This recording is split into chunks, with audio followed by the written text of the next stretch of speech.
Cheap damn binoculars. They were clearly distorting my vision. That was the first thought that came to my mind last June when my life as I knew it ended.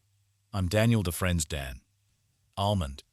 I'm 5'10" tall, weigh 180 pounds, have dark brown hair, and what I've been told are sizzling brown eyes. I work for one of those government agencies that protects your rights and freedoms as an American citizen. Of course, I have no right to say which one. Of course. I could tell you, but in the interest of national security, I would have to kill you. Anyway, I was squatting between two abandoned buildings in a rundown neighborhood in Washington, D.C., watching two people engaged in apparently voluntary adult affairs. Okay, even I'm tired of this official chatter. I watched the girl engaged in sex with a guy through my binoculars and almost lost my self-control. I almost lost it for two reasons. Firstly, because they were my colleagues, supposedly on a mission, and secondly, because the hot girl was my wife. I couldn't stand it anymore, and seething with anger, I simply left the place. So much for a romantic visit with the love of my life while she was working. I've seen enough to last me a lifetime. Meg, I call this one traitor Meg because that's her damn name, and I both worked in different departments of the same agency.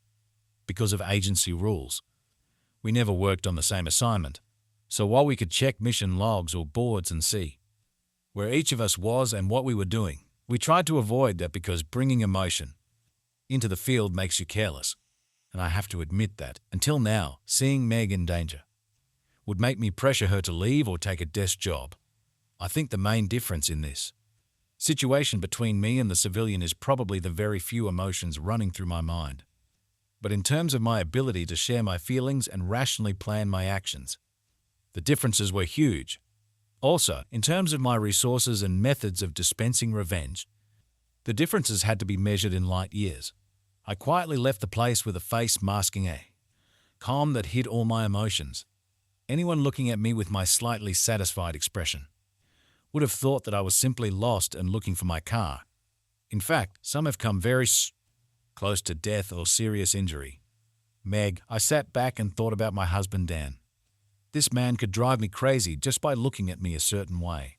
He was the reason I started doing this whole agency thing. I love my husband much more than he could love me. When I'm in the field, I work as an agent for an unmentionable government agency. It is extremely dangerous to be distracted. The danger around me and my partner is almost palpable. Adrenaline is coursing through my veins, and I know that any moment could be my last. This usually makes me think about what I'll miss the most if I get hurt or killed, and I go crazy thinking about never seeing Dan again. So about a year ago, because I screwed up horribly on a mission, my then partner just dragged me into an abandoned building and asked me, what the hell is going on? I explained the situation to him and we had sex. Then he simply left the building and went back to work. I did the rest of the task well, and when I got home, I pounced on Dan and we made love. He liked it and so did I. Of course, I didn't tell him what led to this performance. I just told him the parts about adrenaline and stress at work. A few months later, Jose, my partner, applied for a transfer, and I was assigned another partner. I didn't want to disrupt the mix, so I went to him to get what I needed. Plus, it's an unspoken law in intelligence and law enforcement that what happens on a mission stays on a mission. I was sure Dan would understand this when we were doing this again on a mission. Friend, in the back of my mind, I felt something was wrong. What's happened? Ray asked, jumping up. The damn car is gone, I said, realizing we were in deep trouble. How could we explain that the suspect we were supposed to be following just got up, walked out to his car, and drove away while we were at work? We should have at least called in a mobile unit to continue surveillance from the road. Stupid bitch. You should have been keeping an eye on him, Ray snapped. If we do get out of this, I'll change partners, he growled. Ray pulled out his cell phone and called the mobile unit. He told them that the car had just left, so with any luck, the mobile unit would be blamed for not finding them in time. Ray and I silently gathered our equipment, returned to the car and drove to the base. We didn't say a word to each other the whole way. When I went down to the underground parking lot to pick up my personal car for the ride home, I found Ray waiting for me. You know, Meg, before we started working together, I felt great at my job, Ray said. Now I feel like crap all the time, he continued. When it comes to sex, I have to admit that I'm weak, he said. I heard rumors about you before we were assigned to work together, but that wasn't my problem, he said. Then we met and I found out it was true, he continued. At first I thought it was great, he said, smiling. But every time I see Dan, he's a great guy, someone you want to have your back with, he continued. Every time I see him, I feel like crap, like I betrayed his trust, he said. I feel like I should just tell him he's married to a damn prostitute and ask for forgiveness, he said. So when this task is over, we'll be done, he said seriously. I cannot allow a repeat of today's failure to jeopardize the security of my country, my marriage, my career, or my future life, he said and walked away without allowing me to answer. I got into the car and drove home. The house was dark and quiet. I turned off the security system and turned it back on in the kitchen. Dan didn't cook dinner, so he must have been very tired. When he came home, he probably had an early call to work tomorrow, so he most likely just went to bed. This was unusual because usually if I was on a mission, Dan was constantly worried about me. He used to call me every hour. When I was working, I would simply turn off the ringer on my phone. And his messages, which were usually short messages like, I love you or just checking in, would go to voicemail. As soon as I finished, I turned on the phone, listened to all his messages. And he could talk to me. Why didn't he call me? I checked my phone and saw that he was calling me. Almost every hour until 8 p.m. he was probably home and in bed by then for his early morning call to work. Another strange thing was that he didn't wait for me. Usually, if I was out of the house, he would wait for me until I was back and safe. God, I love this man. I went up to our bedroom and turned on the light. Dan was a very light sleeper, so I expected him to wake up, but he didn't. Well, I could talk to him in the morning. I just needed to think about what to tell him and how much. I knew Dan would support me no matter what, so I went to bed. I heard Meg come in, but I pretended to be asleep. The last thing I wanted was to have sex with her again. I woke up early the next day and went to work. After going through several layers of security required to access our work level, I grabbed a cup of coffee and sat down with my department head. What's on our board today, Arnie? I asked. You're still on duty with those arms dealers, he said. Meg is, he began. I interrupted him, interrupting. Arnie, you know that I don't want to know what's going on with her at work. We keep home and work separate, I said. That's different, he said. She and Ray were not present for more than 8 minutes after their suspect left the premises, he said. The mobile unit they called was already on the only road leading from the suspect's house. And when he didn't show up, they called a helicopter, he continued. We had previously treated the roof of the suspect's car with an invisible reflective polymer, so the helicopter found him almost instantly, but he was at least 5 miles away, he said. So we'll have to ask them how the hell they lost it, he said seriously. Strange things happen in the field, I told him. Yes, I know, that's why we sent 2 agents there. For simple observation, he said. So if one of them is busy, the other one picks up what's going on. He continued. Damn, you do the same thing to those gun dealers and you're on your own. But every time the guy moves, you're like a stinker on shit after him, he said. There were 2 of them there, and the guy just got in his damn car and drove off, he screamed. Luckily for us, he just went for a ride. What if he washed his damn car and the helicopter? Couldn't identify him, he asked. After this task, I will have serious questions for your beautiful wife and her partner, he said. But to keep up appearances, I send them back and tell them. Nothing bad happened, he said. If they screw it up again, though, I'll have to take off my good guy hat and become Dr. Wear Shit, he said seriously. So I know you keep work and home separate. But tell her to get her pretty head out of her ass. I was assigned to follow an arms dealer from a group that was suspected of purchasing weapons from some contacts in our own army. It wasn't unusual for us to lose a weapon or 2 here, or there through damage or other causes, but these guys were responsible for a large number of weapons ending up in the hands of bad guys around the world. As part of what I do, I usually record my observation sessions so that I can later analyze what went wrong if something unpleasant happens.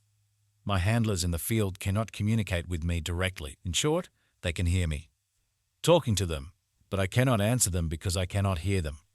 This prevents any accidental transmission on their part that could put me in danger in an undercover situation. If I use certain code words, they know to send reinforcements immediately. I noticed that Meg and her partner are once again assigned to watch their suspect starting at 4 p.m. My 8-hour shift started at 2 p.m. I will be released at 10 p.m. They wouldn't finish until 2 a.m., which was perfect for what I had planned. I also had plenty of time to start planning my divorce before going on duty. Being in law enforcement and intelligence was good because I had constant contact with a constant stream of lawyers. I called a friend and asked her to give me a recommendation for the best divorce lawyer she knew. The woman she mentioned was already familiar to me from several cases, but I did not know that she was involved in divorces. Bonnie Coletta. Small and spunky, a real tough bitch as a criminal defense lawyer. I hope she would bring the same spunk and persistence to my divorce. If everything goes according to my plan, I probably won't need much of it, but shit happens. My goal was to gather irrefutable evidence and present it as a threat to both Meg and Ray. Meg will have to give me everything I want in the divorce or risk losing her and Ray's career and his marriage. From my locker, I pulled out my Model 85 sniper rifle in 2038 billet Harteisen. I often took this weapon on missions just to be on the safe side. I checked it into the armory because the rules required that all weapons in the field be accounted for. I then also loaded one of the Browning sniper rifles that we confiscated from the criminals on the last mission into the trunk of my car.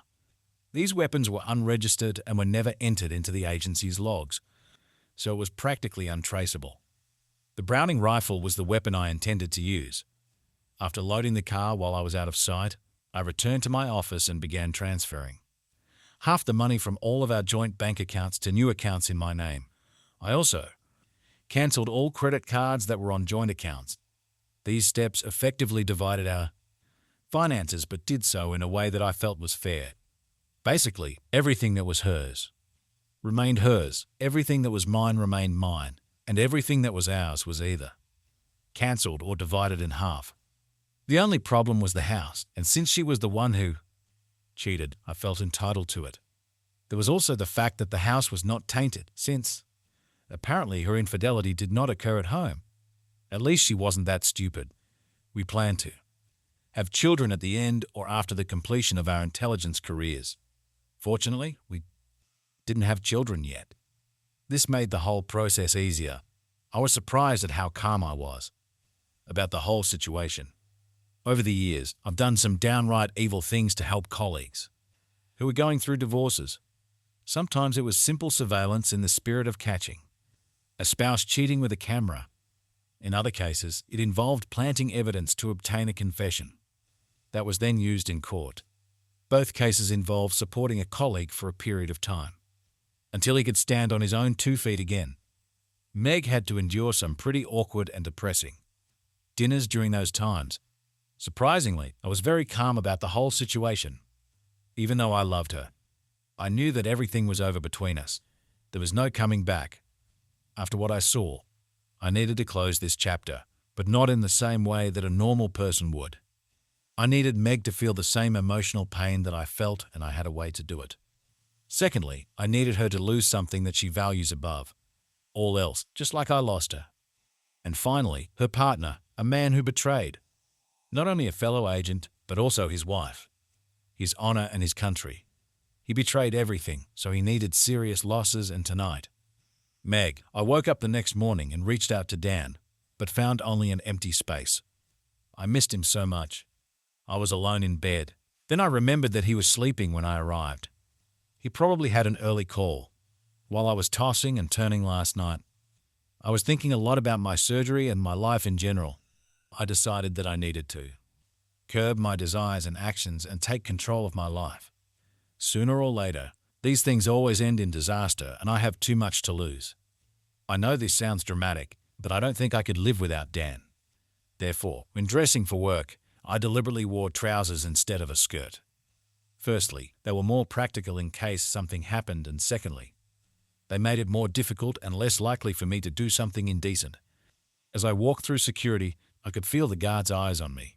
It was funny because I had Never noticed this before. Have they always looked at my breast like that? Was it just me or all? The female employees and agents? Up ahead, I saw Kelly Tamashita gathering her things and entering the main hall. If I hurry and she waits, I can just slide behind the big metal door before it closes and I have to wait for it to open again. I was sure she saw me, but as soon as I got to the door, it closed. Bitch, I thought I could have waited. Kelly and I never got along, and that's putting it mildly. I hated that bitch with all my soul, and I was almost sure that the feeling was mutual. She had long, silky black hair as expected of an Asian woman, but that's where the stereotypes ended. She had long legs, huge breasts, and a walk that could stop a walk. She was the best linguist on staff and was fluent in several languages, including Spanish, Arabic, and Russian.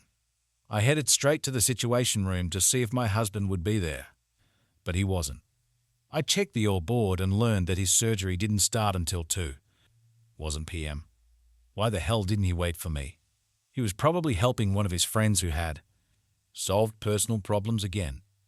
Damn, I missed him so much and I really needed to talk to him. I called his cell phone and it rang 3 or 4 times and then went to voicemail. I ran downstairs to the armory, hoping to catch him while he was loading up on his operation. The guys in the cage told me that he checked his sniper rifle earlier. Where the hell was he? I started thinking about all our plans for the future. We wanted to have kids and buy a bigger house and have jobs to talk about with friends and neighbors. I really wanted to try being a stay-at-home mom and just raising Dan's kids. This could happen sooner than we planned if we don't find a way to get this operation back to normal. We got lucky last night. In all the time I've been doing this, this was the first and only time something went wrong. I chalked it up to simple bad luck. I was already starting to feel a little nervous just thinking about it.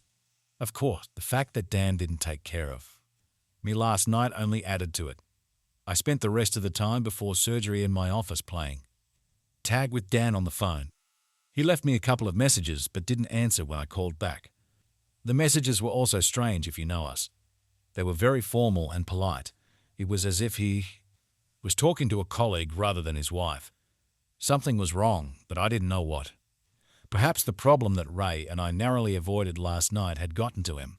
He was friends with the department head, so he may have been trying to distance himself from me at work in case a storm blew up. It wouldn't be good if we both ended up out of work. Of course, he might be mad at me for having to vouch for me to Arnie too. He had to do this once during my probationary period as an agent, and he vowed not to do it again. That's probably what kept Ray and I out of trouble. 4 hours later, Ray and I were back in surgery. We heard from the agents who were on duty before us that our subject, Mr. Kelly Galaskos, was sleeping because he was drunk. Meg, I'm sorry about all the crap I said last night, Ray said. I was just pissed that we let this guy get away from us, he continued. So no offense, he asked, holding out his hand. Well, maybe I said, listen, Ray, you know how I am. I said, when I'm nervous, I get careless. In our business, carelessness and nervousness can kill us, I continued. But I promise this will be the last time, I said seriously. Not necessarily, Ray said. I told you I was just pissed off last night. Dan, I was on my mission for about 5 hours. It was 7 p.m. and I would be relieved at 10. My arms dealer was unconscious, as usual. I had rented a car previously and my Mustang was parked in its usual spot. I couldn't take it for 2 reasons. Firstly, because if they investigated, they would look at the tire tracks. Secondly, because the car's engine and exhaust system were so loud that both my handlers and my suspects would have heard it. I knew that my observers, who check on me every hour or so at random intervals, would not come while I was gone. Andy Taylor was one of the people I helped through his divorce, and he didn't know what I was going to do. But he would make sure he didn't come until I got back. Starting the recording, which was made at 7 p.m. 4 nights ago, I opened the window at the back of the house I was using for shelter and climbed over the rope I had installed specifically for this purpose to the next building. I also didn't want extra footprints to alert the investigator to my absence. Once I was on the ground, I got into my rental car and drove the 3 miles to my vantage point above Meg's mission. I fired up my digital camera and started recording video of Meg, and that bastard Ray then set up my Browning rifle. I looked through the scope and discovered that they had started without me. I had the Browning rifle in sight. It was so easy. But I didn't want to kill anyone. I shot, but not to kill anyone. I calmly picked up the Browning rifle and returned to the rental car. I drove for miles, cut through an alley, and ran the last block to the building next to my vantage point. I climbed over the rope again and returned to my observation house. I heard my voice on the recording continuing to make observations about what the subject was doing 4 nights ago. Between sentences, I turned off the recording and started talking about how the object was still lying there. I told a stupid joke that was so stupid that the guys listening to me had to laugh, although I couldn't hear their answer. How do you get a nice 80-year-old woman to say the word damn? I asked. Make another 80-year-old woman yell bingo, I said and laughed. The guys who were watching me had a whole recording of the night's operation with my constant comments from 2 p.m. until the end of my shift at 10 p.m. It's not like anyone suspected me of shooting Ray. After all, we were friends and I had no known motive. Besides, no weapon was used. The Browning rifle I had gotten rid of could not be traced, and everyone knew that I loved Meg too much to risk accidentally hitting her. The last thing I needed to completely rule me out as a suspect was a clean polygraph. I knew how Arnie worked, and I knew that he would probably call me soon and ask someone to relieve me. He would then take me into a conference room that we sometimes used to, interview important or famous witnesses, and tell me what happened and ask if I knew anything about it. He will have our polygraph expert Carter Hall to evaluate my honesty and reactions. Carter uses one of the new machines that does not require a subject to be connected. They detect lies by analyzing the stress in the voice and the increase in heart rate. Carter, another colleague I helped, would guarantee me a clean test, and everything went pretty much as I expected, except that Arnie didn't take me out of surgery. He waited 2 hours until the end of my shift, and even listened to some of my conversations. Almost according to the script, he called me into the interrogation room when I was being checked. His demeanor was informal, as if it was no big deal. Dan, he said, there's no need to worry. Everything's fine. Meg is fine, he said. I immediately jumped to my feet. I wasn't devoid of acting skills either. What's wrong with Meg? I almost screamed. Relax, Dan, he said. I told you she's fine. But someone shot her and Ray while they were on a mission, he said. Did Meg get shot? I shouted. No, he said sadly. The bullet hit Ray. You didn't know about this? He asked. Hell no, I screamed. I was on a one-way call. Someone should have come and told me, I said. Arnie left the room. I knew he would go talk to Carter. He returned a few minutes later and told me where I could find Meg. She was questioned about what happened, and her story had several discrepancies with what investigators found. I ran straight to the interrogation rooms. I looked through the glass and saw Frank Caspary talking to Meg. I waved at him and he shook his head, telling me not to come in. I walked out and went back to Arnie. I knocked quietly on his door and entered. Arnie, what the hell is going on? I asked. Meg is downstairs with Frank and he wouldn't let me in. You really need to learn better jokes, he said, motioning for me to sit down. Dan, there's something strange going on here, and right now you're one of the few agents I have that I can truly trust, he said softly. Earlier when we were talking, I asked Carter to check your answers using voice stress analysis, he said. You spoke the truth, he said. Your heart rate also showed that even though you were upset when I told you that Meg was at the scene, you were still telling the truth. Besides, I listened to almost 2 hours of your surveillance tape today, specifically between 7 p.m. and 9 p.m., he said. Except for those stupid jokes. You were completely professional as usual, he continued. Then, with a grimace, he added, I think sitting there and watching some creep for 8 hours a day would make me want to laugh. Something too. But that wasn't enough. I asked psychologists to listen to your tape. And they cleared you too, he said. Your weapons, both your pistol and the sniper rifle you are taking with you, have not been used and are of the wrong caliber, he said. I started to say something, but he raised his hand to stop me. The guys from the inspection team reported that at 7:30 p.m., just 2 minutes before the incident. You were still in the observation hut, he said. I sent an incident team to inspect your place as well, he continued. There was only one pair of tire tracks going in and out, he said. Your car never left the cabin, he added. There were also just your footprints going in and out once, and the footprints of your handlers in the area, he said. Why are you testing me? I asked. You really have no idea what's going on. Do you? He asked. I would know if someone just fucking told me something, I exploded. I told you yesterday about Meg and Ray's sloppy surveillance, he began. I also said that I would wait until the end of the mission to decide what to do, he continued. They were at work again tonight, and at approximately 7:32 p.m. They were shot at by unknown assailant, he said. The shooter was, in all likelihood, either extremely lucky or extremely skilled, he continued. But you said Meg wasn't hurt, I shouted. I saw her. She's fine. She was not injured during the shooting, he said. Then how did she get hurt? I asked. I just sat there as if I was on the verge of an emotional collapse. In fact, I was cold and calculating and laughed to myself. Listen, Dan, we've known each other a long time, and I promise to look into this matter, just go home. It's going to be a long night, he said. After questioning Meg, I'll have to talk to her for a while, and I think you and her will have to talk to her for a long time when she gets home, he said. Perhaps you shouldn't both work for the same agency, he said. I'll stay and wait for Meg, I said stubbornly. Listen, Dan, I'm ordering you to go home and wait for her, he said. I'll have her call you and let you know when she's leaving, he said. Have him call me when he's finished and leaves the building, I said. So I can get up and wait for her, I said. I'll try to get some sleep. I have a morning shift tomorrow.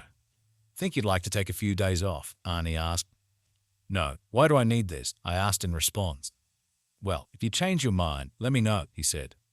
After I left Arnie's office, I called to leave a message for Bonnie to call me at her convenience. To my surprise, she was still in her office.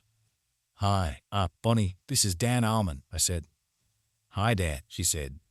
Her voice had that husky, smoky edge that I've always found incredibly sexy in a woman. I didn't expect you to be there. I was just going to leave you a message, I said. Well, when it comes to your papers, when you use irreconcilable differences as a reason for divorce, it's probably the easiest thing in the world, she said. There is nothing to prove on both sides. In your case, there are no children. You have already divided the finances, and you are stating that she will give the house. So it is a done deal. I can serve her the summons tomorrow, she said. I can also bring the other party to trial for alienation of affection, if necessary, she said. Okay, how did you know? I asked. You and I have crossed paths in court several times, she said. You always check your affairs very carefully, she continued. So I know enough about you to know that you love your wife and have probably never cheated on her, she continued. Other lawyers I talked to have told me that your wife is much less scrupulous in court and with the law, so I just assumed that if anyone was breaking the rules, it was probably her, she said. Thanks, Bonnie, I said and hung up after giving her Meg's office address and number. I got into my Mustang and drove around town, listening to what is now called the radio, and wondering where the hell my life had gone wrong. Less than a week ago, I was probably the happiest person on the planet. I had everything planned, a career I loved, a woman who loved me, and everything was perfect. Now I'm sinking into depression. I don't know who to trust, especially not Meg. I broke the law and almost killed a fellow agent, and I'm getting a divorce soon. I don't know what to expect tomorrow or even tonight, let alone the rest of my life. To tell you the truth, I've been thinking a lot about Meg and the way she handles things, especially how many partners she's had in the last year. She seems to go through them pretty quickly. Maybe they pass through it just as quickly. So I really don't know how many of the men I was counting on have already had an affair with my wife. Chances are Ray probably wasn't the first. Damn, how much ammo do I need? After some time on the road, I realized I hadn't eaten, so I started looking for something open. I saw another Mustang parked at an old-fashioned hot dog place. It must be some kind of sign, so I parked nearby and went inside. There was a fat and sloppy night cook sitting at an even fatter counter and a lone customer at a table away from the windows. 2 hot dogs with everything and add some pickles, I said, sitting down next to another customer to go. The cucumbers add flavor, I said in response to his curious look. What year? He asked. 08 charcoal GT, I said. 06 flashy yellow GT, he replied. I like your paint, I said. Sometimes I wish I had yours, he said. There are times when you really want to be inconspicuous, and a bright yellow Mustang is pretty hard to hide. Hide sounds like a good idea right now, I said. You can't escape this, he began. It's like our cars. How so? I asked when the cook brought me the package. Look at the front of the horse, the running pony, he said. This horse is a purely American symbol. It means freedom, he continued. But if you look at a horse, it doesn't run away from something, he said, looking at me. This horse is running right into the thick of things and people like us, he said. So whoever they are, and he paused, be that Mustang, run straight at them and show them where the crayfish. Spend the winter. I think my back was a little straighter than it was when I walked in, and I turned the engine a little, louder than necessary as I pulled out of the parking lot. Fuck this pathetic behavior, I went home. Meg, after my interrogation, I was told to go to Arnie's office immediately. He actually scolded me and made it clear that there would be a very thorough investigation, both internally and externally. He has already cleared several agents in the unit, including Dan, but will question everyone. He told me that he talked to some of my ex-partners and they were acting strange after they found out about Ray. Did I know anything about this? He asked me if I wanted to tell him something and then told me not to answer. He told me to take the rest of the night and morning and report to him tomorrow afternoon. Then he will have preliminary conclusions and a report from the group on site. And we will have a serious conversation. If I had some things he needed to know and he got them through my confession or statement, it would be better for me in the long run. So he was giving me time to go home and talk to Dan and decide what I wanted to do and where I wanted to be when this was all over. He also told me that Dan wanted me to call him on the way home after I left the building. Hearing that Dan wanted to talk to me was the best news I'd had all day. My mind was racing. What did Dan know? Who was he talking to? How much should I tell him? If all this becomes known, no one will be able to understand it, especially Dan. I had a little over 12 hours to figure out a way out of this. Realistically speaking, there was no way out. It seemed like the best solution would be to go and admit what Ray and I were doing. Ask Arnie to let me quit. And for the sake of all the years we've known each other and worked together, please not involve Ray's wife or Dan. If I had to sacrifice my career or my marriage, there was no choice. Dan and I could start having children. I would miss the excitement and feeling of serving my country, but I could never give up on Dan. I started to feel warm and cozy thinking about it. I could see myself as big as a damn whale. My belly bloated from carrying a miniature version of me and Dan together. It would be heaven. I called him on his cell phone as I pulled out of the garage. He actually answered this time. Dan, honey, I'm on my way. I said, already anticipating how he would hug me again. He had a way of just making everything good. We need to talk about our future and my job, I said. We have nothing to talk about, he said coldly. Dan, I don't want to quit my job, I said. But maybe it's time for us to look to the future. That's not what I meant, he said. I don't remember his voice being so lifeless.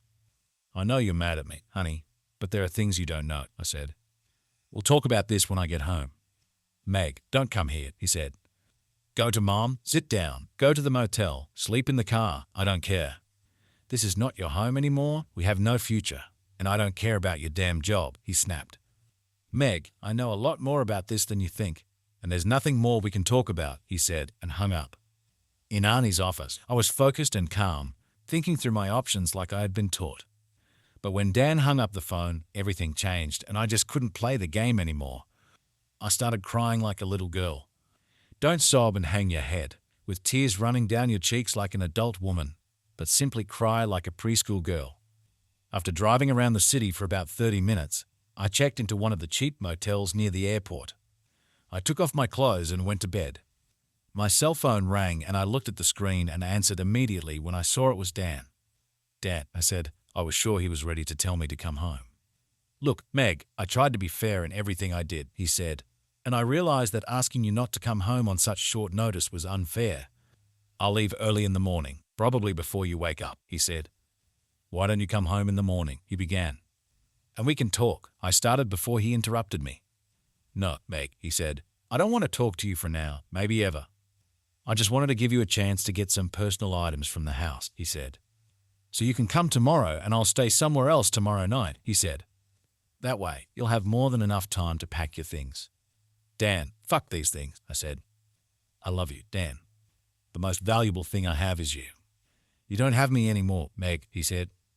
You left me for Ray, and who else were you with? My heart stopped when I realized that he knew.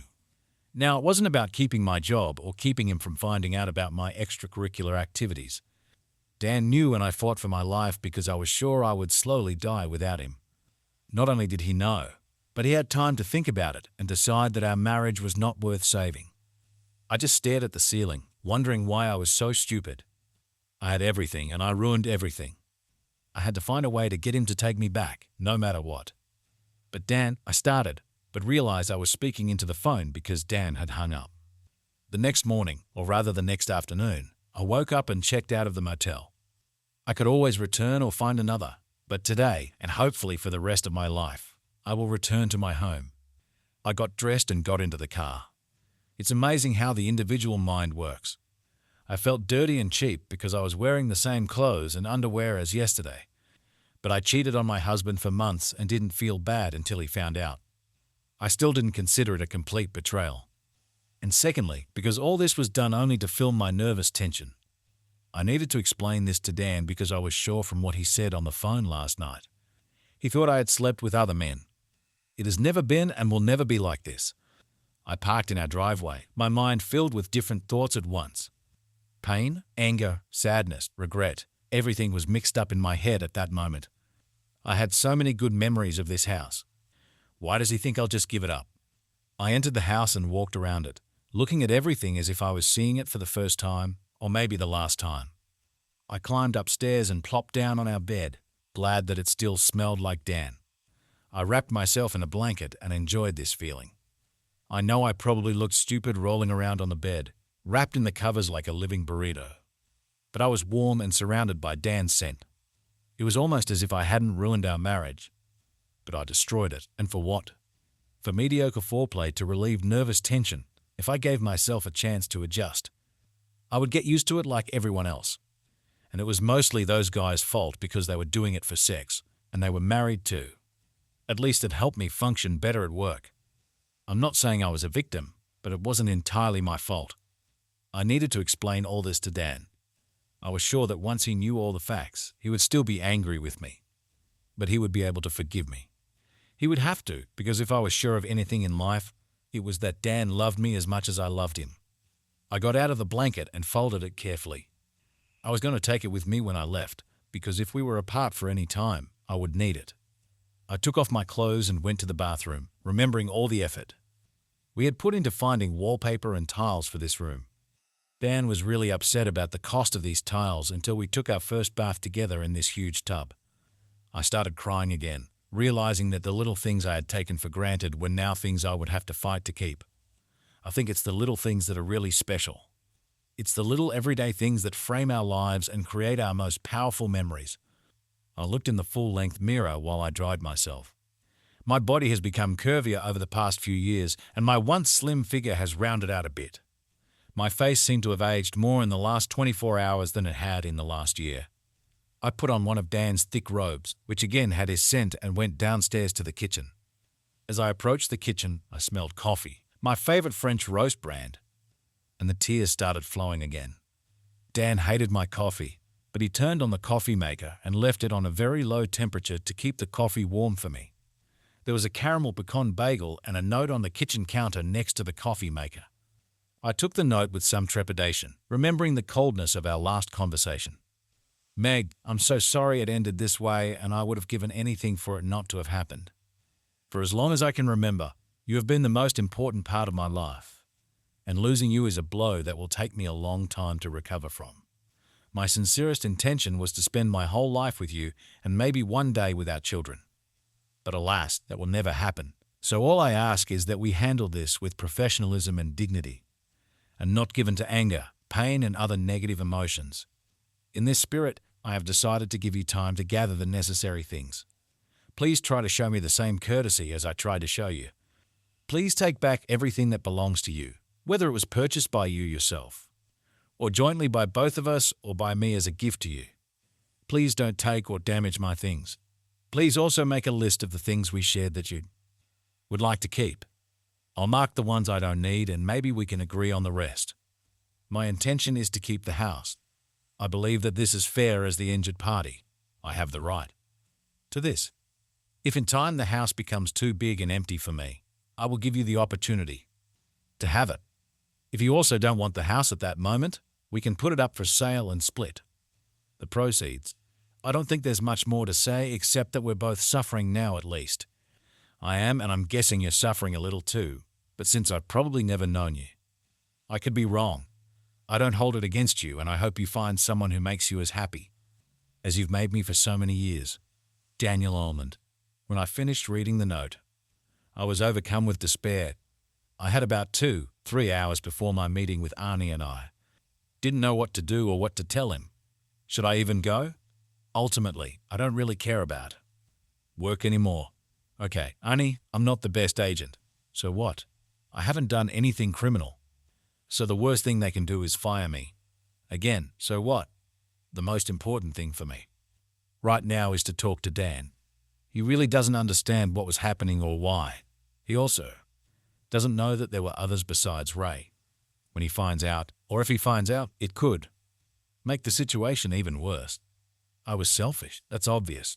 I had a man who loved me so much that I still feel it today, and all he expected of me was to love him just as much in return. I never thought how much it could hurt him. I prayed it wasn't too late. My phone rang. It was the hospital. Ray woke up and wanted to see me. Dan. I worked my morning surveillance shift with a partner this time. One of our informants reported that a new deal for my boyfriend might be on the way. So we needed to keep him under surveillance and have enough presence to cover any possible situations. My partner was temporary and a recent transfer from another branch in another state. This was good because it meant I only had to worry about his competence if things got hot. I didn't have to worry about whether he slept with my wife. Action, I said into the microphone. There's another car in place. The visitor appears to be a woman, I continued, relaying every detail I could see. Sometimes the little things matter. The woman was allowed into the house by the suspect himself. I moved to my sniper rifle and pointed the scope through the front windows of the house. I saw the suspect talking to a woman. She led most of the conversation. She handed him the paper and he nodded several times. He put the note on the table. She then hugged him and they went into the back room where they were out of sight. I quickly jumped up, grabbed my cell phone and digital camera. Charles, I'm going down. Give the signal if they come back, I said. My new partner looked shady because if I were caught it could jeopardize the operation, and I could be captured, injured or killed. But like most good agents, he immediately assessed the risks and simply nodded. I crept down the hill, keeping an eye on the door through which they had entered. I used everything I could for cover and finally hid behind the woman's car. Then I crouched under the window and looked inside. I clearly saw the paper, but even from such a distance I could not make out what was written on it. I pointed the camera lens at the paper and took pictures at different magnifications and angles. I heard something knocking and moaning from the back room. Great, I thought. Everyone around here is having sex except me. I carefully tried the door and luck smiled at me. It opened, so I listened closely. They were still doing their thing. I went inside and quickly walked up to the desk, took 3 good pictures of the front and back of the paper, and then walked out. Unfortunately, as I was closing the door, they started opening another door. I knew that if I tried to run away, they would see me. I quickly removed the memory card from the camera and threw the camera down the hill as far as possible. Then I knocked on the door. A few minutes later, my boyfriend came to the door. He barely opened the door, and I was sure that he was holding a weapon behind it. Hey, man, I said, sounding a little drunk. My car died up there on the road, I said, pointing in the direction I came from. Can I use your phone? You're the only house here for miles, I mumbled. I don't have a phone, man, he said sharply in a thick accent. So get out of here before things get real, he continued. I stepped back and pretended to almost fall off the porch and then walked in the wrong direction. Hey, dumb baste, he shouted. You're going the wrong way. I fell and sat on my butt, looking at him puzzled. Where should I go? I asked, my face a mask of confusion. That way, he said, pointing up the slope. Oh, yeah, thanks, man. I muttered and began to hobble up the hill. When I was out of their sight, I quickly changed direction and walked back to the house where I came from. I got to the cabin just in time to see a car drive up to the front. 2 other agents jumped out of the car. Dan, are you crazy? Asked Andy Taylor. Andy was one of my best friends, my usual partner, and the one who had my back the night I shot Ray. I needed to get pictures of this paper, I said. She's probably important. Was it worth your life? He asked. These guys are not. Nice. Besides, it was all in vain. You had to throw away the camera, he said, but not the important part, I said, taking the memory card out of my pocket. Holy shit, he said, you need to get this. To base immediately. We'll relieve you early. Tell Arnie to update the schedule for the next team. He said, I don't want to miss my date tonight by staying here longer than necessary. He continued. And Dan, he said more quietly, we need to talk later because you're acting like I was. When I was going through this, she's not worth your life. I returned to the office and handed the memory card to Arnie. He inserted it into the card reader on his computer. When he looked at the pictures, he frowned because the ones I took from a distance were unreadable. Maybe techies can improve them, he said. Scroll to the last 6, I replied. Damn, you're great, he said. How did you get these pictures? He asked. They look as if they were made from inside the room, he exclaimed. It is, I said. Arnie, as I said, was my friend. He looked at me as if appraising me. Dan, we both know there's something going on here. There's an elephant in the room that we're both uncomfortable talking about, he said softly. I don't have all the facts, but I know. Meg is involved, and I'm pretty sure how, he said. I also know that you probably know something too. And it's killing you, he said. But don't start taking unnecessary risks because you're going through something terrible, he continued. We have a difficult job. More than half of my agents, even those who are not married to someone in the service, are divorced, he continued. Hell, I've been married and divorced 3 times, he said. But I can't afford to lose you. As an asset or as a friend, he said. So, should I sit you at the table until this passes, he asked. Or will you handle it, he asked. No unnecessary risks, I said. I'll call you when we've analyzed the information from the photos, he said. Good job. I went to the shooting range and spent an hour practicing. It also helped me blow off steam and relax. Doing it here was the only option since I gave Meg access to the house for the day. After the shooting range, I went to the gym and started doing strength training. For the first 20 minutes I was alone. Then I heard a voice behind me. I heard you're some kind of super spy now, she said. I turned around to see Kelly Tamashita standing behind me in what looked like a tight workout outfit. I saw her in the building for several years. She was hard to miss. But I was always so in love with Meg that I never paid attention to other women. No, just doing my job, I replied. I really had to make an effort to look at her face and not at her cleavage and breasts. She smiled, noticing my desire not to take my eyes off her face. I'm used to having a private workout here at lunchtime, she said. So I dressed for comfort, she continued. Or at least as comfortable as I can be in a public place. She added, leaving the air filled with all sorts of innuendo. Well, this is my last episode, I said. So soon you'll have privacy again. Well, I'm getting used to the idea of having a training partner, she said. Besides, I have an idea, she continued. I tilted my head slightly to indicate that I wanted to hear her idea, and she continued. Field agents get better training when it comes to self-defense. And things like that, she said. This was the first time I heard someone say etc. in a sentence, and it made me smile.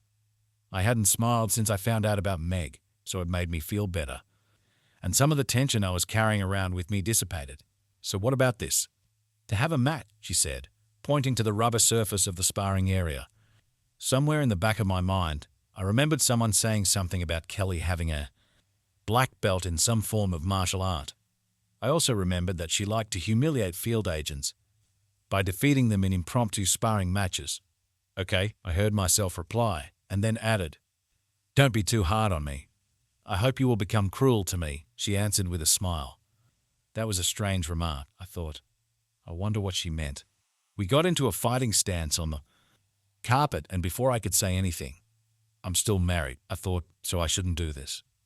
On the other hand, Meg clearly wasn't thinking about me, so why should I doubt it? She leaned over me. We can't do this, I said. I'm married. If half the rumors around here are true, you won't be around much longer, she hissed. You're not the kind of person who tolerates cheating, she said. Especially when you can have someone who will be faithful to you, she continued. I felt like I was in a movie, and once I decided to go for it, the movie changed. Suddenly I felt like I was in a remake of Aliens when I heard Meg's voice booming from above and behind us. Get away from him, bitch, she screamed. She then grabbed Kelly by the waist and pulled her off me. Kelly quickly stood up and took a fighting stance against Meg, who clearly had no intention of backing down. I grabbed Meg by the waist and pulled her away. Maybe I'll see you later, Kelly, I said. Not very likely if I say anything, Meg hissed. Kelly smiled and said, I'll mail you my phone number as she left the gym. Meg. Ray's hospital room looked like every other hospital room I had seen over the years. Some antiseptic mixture of grey and light blue designed to make her happy, which only makes her even darker. They might as well try putting baby elephant stickers on the walls because they wouldn't be able to do it anyway, no matter how cheerful the paint or decorations were. It would be almost impossible to lighten the mood because the people in the hospital are there, because they are sick or there is something wrong with them. In most cases, the only thing that makes them happy is the news that they are going home. I saw Ray's wife as I quietly closed the door behind me. Suddenly I realized that I couldn't remember her name. Why should I remember her name? She is his wife, not mine. I didn't want to be there at all. I should have dealt with my own problems and not come to hold the hand of a grown man. He had a lot of nerve to call me here like that. I already practically saved his life. What more did he want from me? It wasn't me who shot him, and I had nothing to do with it. His voice sounded like he was heavily pumped up on painkillers as he asked Baby to give us a minute.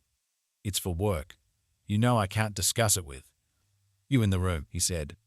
Don't worry, I'll give it back to you in a minute, I said, handing her the flowers I bought from the gift shop downstairs. I stumbled again, trying to remember her name, and almost called her Baby myself. So much for a compassionate partner trying to ease his wife's pain. I just wasn't very good at it. But one thing I learned was that she either didn't know about Ray and me or she was fine with it. I knew this because if she knew and she wasn't okay with it, she would be upset and I would have to knock her down.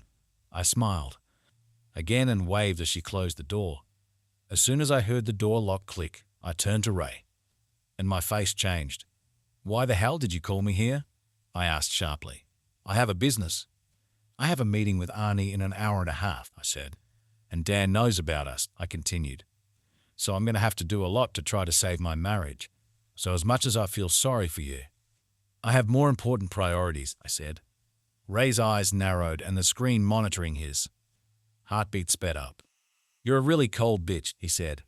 I only called you here to ask you one question, he continued. Besides, I called you to help you, he continued. Almost everyone from the department had already come, either while I was still unconscious or after. So it seems really suspicious that my partner is one of the few who didn't show up, he said. Do you think Dan shot me? He asked. Why are you even asking me this question? I snapped. I've been thinking about this a lot since I woke up, he said. When the ballistics came. They shouldn't have, but they told me a few things, he said. Because of the penetration of the bullet into the wall after it hit me and the caliber, they think the bullet was fired over a quarter of a mile away, he said. There are only 2 guys in our unit who could make a shot like that, and the ballisticians don't even know that the shot was harder than they think, he said. Why was it more difficult? I asked. Because whoever it was, he shot at me and did it without hitting you, he said. Once again, the only guys in our unit who could have made a shot like that were Arnie when he was at his best, but he's no longer in shape, and your husband Dan. When they found out about me, all your old partners started acting strange, he continued. I don't think any of them want to go against your husband, he said. He's been acting strange lately. Anything that would give you clues about what he knew before, he asked. Damn, I said. The night before yesterday I came home, and not only did he not call me, But he was not waiting for me. He also didn't wake up to have sex with me and slept on the further side of the bed, I said. I just thought he was tired, I continued. But the next morning he got up and left without saying a word. I tried calling him all day, but he didn't pick up, I said. But it couldn't have been him who shot you because he was on a mission, and they have. Continuous recording of him talking throughout our operation and the trip to the hospital, I said. There's no way even for Dan to be in two places at once, I said. He also took a lie detector test and a vocal stress test, I said. He didn't even know you got shot before everyone else found out because he was in the field, I said. Besides, if it had been him, he probably would have shot both of us, I said sadly. I think I'd rather he shoot us both because if I don't find a way to get him back, I'll probably die anyway, I said. I'd rather have a quick, clean bullet than have to fight and watch him without being able to touch him or talk to him, I said. And the worst part would be if I had to watch him start dating someone else. It would be a slow, painful death, I said. Something like me, Ray said. I may never have children, he said. And even if Betty doesn't find out about us, she probably will when the crime scene report comes out. Why will she stay with me if we can't have sex? He said. I also talked to Arnie, he began. No matter how this ends, I think I'm going to have a desk job. Or something worse. And you have problems too, he said. Besides, to ask you if your husband shot me, I wanted to warn you, he said. Though after talking to you, I'm starting to wonder why, he said. I told Arnie to throw you back into the field as quickly as possible so you wouldn't be scared by my failure, he said. Well, you know they won't send a woman out into the field alone, he began, and no one wants to work with you. What? I screamed. Almost every one of your former teammates has applied for a transfer, he said. This looks really bad. And I think even people you haven't worked with don't want to work with you, he said. Bad news travels fast. To be honest, I already told you that I heard rumors about you before we were assigned to work together, he said. And I think our recent string of failures hasn't helped your career at all. Perhaps that's how Dan found out about us. And you know how men exaggerate, he said. That's why Dan thinks you and I slept together, I screamed. Ray, I know you don't owe me anything. Except to save your life, I said. But if I bring Dan here, will you tell him the truth about what we did and why? I begged him. Ray nodded slowly. It's all yours, Betty, I said joyfully as I left the room. He'll do great, I added. In the elevator on the way down, I again wondered whether I should even go to meet Arnie. Maybe I should just type up my resignation letter and submit it. My priorities right now should have been saving my marriage, then saving my job, then Ray and his career and marriage. If I have to leave Ray to his fate to save my marriage, then so be it. When I arrived at the office after going through security, I ran into Maxine Penn. Maxine was an old friend of mine, who I went through the academy with. Unfortunately, she couldn't stand fieldwork, so she was an analyst. Maxine was usually the most cheerful person you could meet, but this time she couldn't meet my eyes. Max, what happened? I asked. I've heard a lot of bad things about you lately, Meg, she said. But you should. I check out the gym before it's too late, she continued. What are you talking about? I asked, looking at Maxine's retreating back. I thought it was probably something stupid, like someone had written for a good time called Meg on the wall. But even if it was something stupid like that, I didn't want Dan to see it and think it was worse than it was. At this point, I was confident that I could explain the truth to Dan that I had never had sex with anyone but him since we met, so it wasn't as bad as he thought, and it really wasn't cheating. And I was sure, especially after the note he left me and everything else he did, that he still loved me enough to forgive me once, even though it might take a while. I was ready to do literally anything to get him back. I went to the gym and opened the door to find myself in shock and pain. It was like someone punched me in the stomach multiple times and I couldn't breathe. It seemed like there was a red veil before my eyes when I saw that bitch. Kelly with my husband. Get away from him, bitch, I screamed, dragging her off him. I felt Dan pull me away from her, telling her that maybe he would see her later. I was so angry, not very likely if I decide anything, I growled through clenched teeth. And believe it or not, this bitch just smiled and said she would mail him her phone number. I wanted to run after her and beat her up, but Dan wouldn't let me. Dan, I said, I love you and only you. Can't we talk about it? We have nothing to talk about, Meg, he said. When he said this, he brushed the hair out of my eyes with his hands and held my face. I loved it when he did this. Even now, one touch from him began to restore order in my head. Sorry, he said. An old habit won't happen again. But I want it to happen again, I said, sobbing. Dan, you don't understand. I never slept with any of them, I said. There was more than just Ray, he asked. Yes, but that was only because I needed to relieve the excess adrenaline when I was on a mission, I said. It wasn't real cheating, I said, realizing how stupid it sounded. Meg, how did you feel when you walked into the gym and saw me on the floor with Kelly, he asked. I felt terrible. I was so full of rage and wanted to kill her. I said honestly. Meg, we both had our clothes on. It was just a sparring match that got out of hand. And there was no contact, he said. So now imagine how you would feel if you walked in and saw what you and your partner were doing in the car, he said. I would kill her, I said, really and slowly.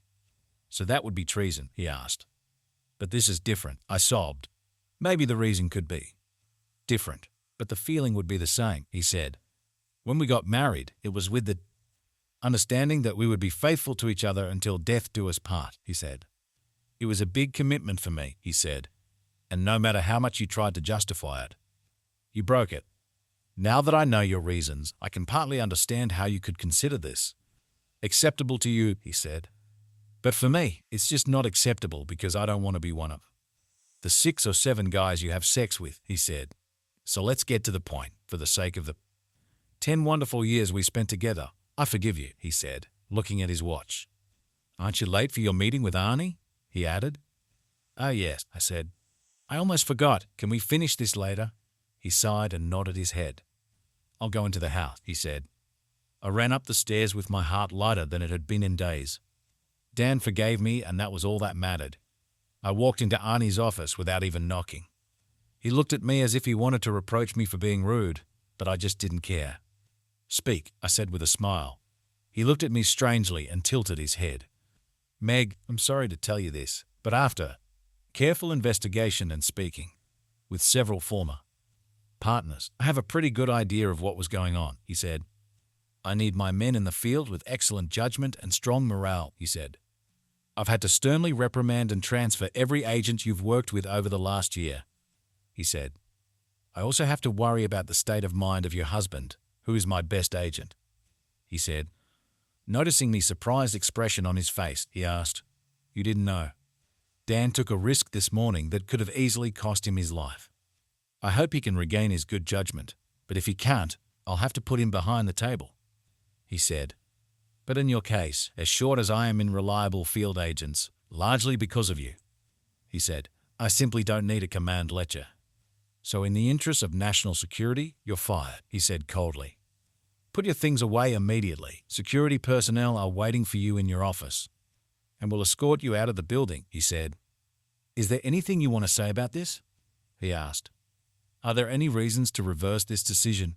He looked like he really hoped I would. Come up with something. No, screw it all. See you, I said almost happily and left his office, leaving him looking at me in shock. When I reached my office, there was an official little man waiting. For me. Meg Alman, he asked. Yes, I answered.